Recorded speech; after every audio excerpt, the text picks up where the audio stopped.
할렐루야. 이 아침에 나눌 하나님 말씀은 사도행전 27장 21절로 25절 말씀입니다. 여러 사람이 오래 먹지 못하였음에 바울이 가운데 서서 말하되 여러분이여 내 말을 듣고 그레데에서 떠나지 아니하여 이 타격과 손상을 면하였더라면 좋을 뻔하였느니라. 내가 너희를 권하노니 이제는 안심하라. 너희 중 아무도 생명에는 아무런 손상이 없겠고 오직 배뿐이리라. 내가 속한 바 곧 내가 섬기는 하나님의 사자가 어젯밤에 내 곁에 서서 말하되 바울아 두려워하지 말라. 내가 가이사 앞에 서야 하겠고 또 하나님께서 너와 함께 항해하는 자를 다 내게 주셨다 했으니 그러므로 여러분이여 안심하라. 나는 네게 말씀하신 그대로 되리라고 하나님을 믿노라. 아멘. 오늘 본문의 이야기는 사도 바울이 로마로 이송되어져 가는 그 과정 중에 일어난 일입니다. 사실 사도 바울은 로마로 가서 전도하기를 간절히 소원했고 또 하나님의 부르심이 그의 사명이 그곳에서 전도하는 것이었습니다. 근데 참 재미있는 것은 사도 바울이 로마로 전도하러 가는 거였거든요. 뭐 사업하러 가는 것도 아니고 놀러 가는 관광 간 것도 아니고 전도하러 가려고 하였다고 한다면 또 그것이 부르심이었다고 한다면 우리가 이제 일반적인 생각으로는 하나님께서 그 평탄한 길을 주시든지 뭐 안전하게 가게 하든지 해야 되는데 전혀 다른 방법으로 지금 로마로 가고 있습니다. 포로로 가는 겁니다. 죄인의 몸으로 가게 됩니다. 근데 가만히 우리가 생각해 보면 말이죠. 물론 바울이 로마로 가는 길이 뭐 이렇게 정상적인 길로 가는 것 같지 않아요.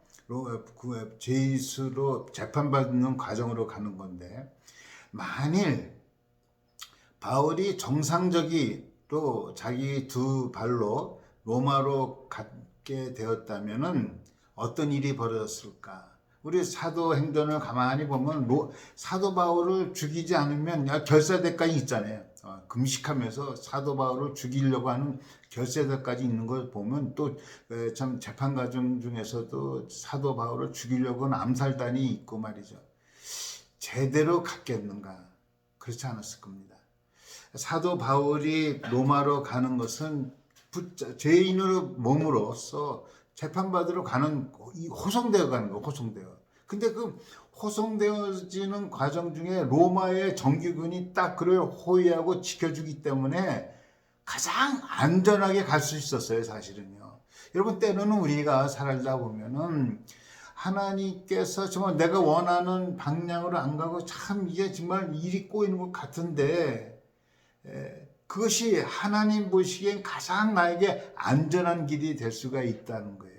사도 바울이 그냥 자기 걸음으로 갔다면 그 결사대한테 중간에 길에서 정말로 돌에 맞아 죽을 수도 있었고 암살당할 수도 있었지만은 그런 것을 오히려 로마 군대가 말이야 딱 호위해서 뭐 왕이 가듯이 호위해서 로마로 가서 결국은 로마에서 로마서를 쓰게 되고 로마에 전도를 하게 되고 자기의 사명을 다하는 것을 보면은 하나님의 역사는 정말 우리가 단편적으로 생각할 수가 없다. 합력하여 선을 이루신다고 하셨는데 지금의 모습 갖고 결론 낼 수 없다 하는 것이 사도 바울을 통해서 우리가 알게 되는 사실입니다. 또 하나 이렇게 생각해 볼 수 있는 것은 가다 보니까 큰 광풍을 만나잖아요. 근데 이미 사도 바울이 그 떠나지 말 것을 권했거든요. 그 배는 그 배를 떠날 수 있도록 항해에 영향을 줄 수 있는 분이 선주가 있죠, 선주. 그 다음에 배 주인이 있고요. 또 바울을 호송하고 있던 백부장이 있고요. 근데 보세요.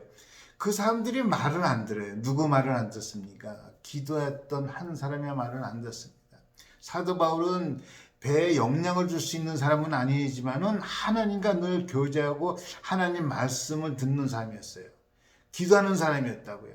근데 사도 바울이 분명히 이거 힘들 거다. 특별히 금식일이 지났다고 그랬거든요. 금식일이 지났다고 한 것을 보면은 9월 한 중순쯤 넘어섰는데 지중해는 3월부터 9월 초순까지 가장 항해하기가 안전하고 그 넘어서 항해한다는 것은 굉장히 위험합니다.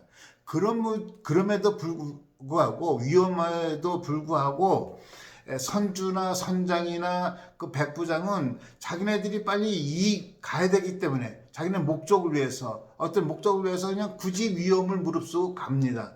어떻게 됩니까? 배가 다 이거 사도 바울이 얘기를 했잖아요. 여러분 때로는요 우리가 정말 내 욕심이 앞장서서 꼭 내가 뭘 해야겠다 하는 이런 생각들이 위험에 빠지게 할 수가 있는 거예요. 여러분 기도하는 사람의 말을 들어야 되는 거예요. 하나님의 인도함을 받아야 되는 거예요. 사도 바울이 분명히 얘기했거든요.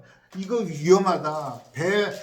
배도 다 깨질 거고 다 손해볼 거다. 여러분 결국 선장이나 선주나 백부장이나 그렇게 서둘러서 자기 목적을 이루기 위해서 막 달려가려고 출발했지만 어떻게 됐습니까? 다 잃어버렸어요. 선장은 참 배도 잃어버리고요. 백부장은 가지도 못하고 말이죠.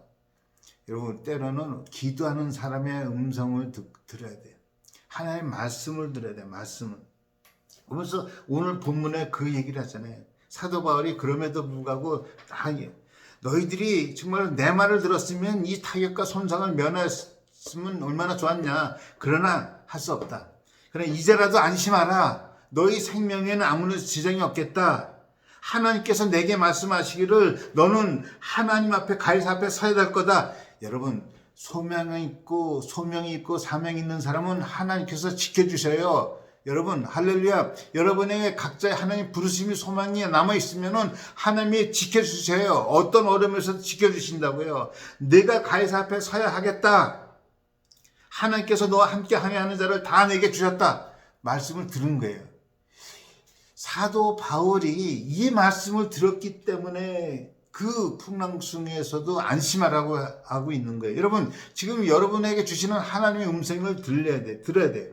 내게 어떤 말씀하시는가? 그러면서 사도 바울의 담대함이 뭐냐? 나는 내게 말씀하신 그대로 되리라. 말씀에 대한 확신. 하나님께서 내게 가이사 앞에 서야겠다는 하나님의 말씀을 듣고 하나님께서 내게 말씀하신 그대로 되리라는 하나님을 믿노라. 하나님을 믿노라. 여러분 사도 바울이 믿음은 하나님이었어요. 말씀을 주신 그 하나님을 믿으니까 오늘 본문에 있는 것처럼 안심하라. 풍랑 중에서 안심하라. 그리고 사도 바울로 인하여 함께했던 모든 사람의 생명을 구했습니다. 여러분 정말로 하나님을 믿으십시오. 하나님의 말씀을 주시는 하나님을 믿으시고 그 하나님을 믿는 믿음 가운데 여러분 담대하게 살아갈 때 여러분 때문에 주변 사람들이 살아나는 그런 은혜가 있기를 예수 이름으로 축원합니다. 기도하겠습니다. 하나님 아버지, 기도하는 사람이 승리하는 것을 봅니다. 하나님, 우리도 사도 바울처럼 주시는 말씀을 듣고 그 말씀을 주신 그 하나님을 믿는 믿음 가운데 담대함으로 살아가게 해주시고 나로 인하여 내 주변 사람들이 생명을 얻게 하여 주옵소서. 감사하며 우리 주 예수 그리스도 이름으로 기도합나이다. 아멘. 할렐루야. 오늘도 하나님을 믿는 담대함으로 살아가시기를 예수 이름으로 축원합니다. 아멘.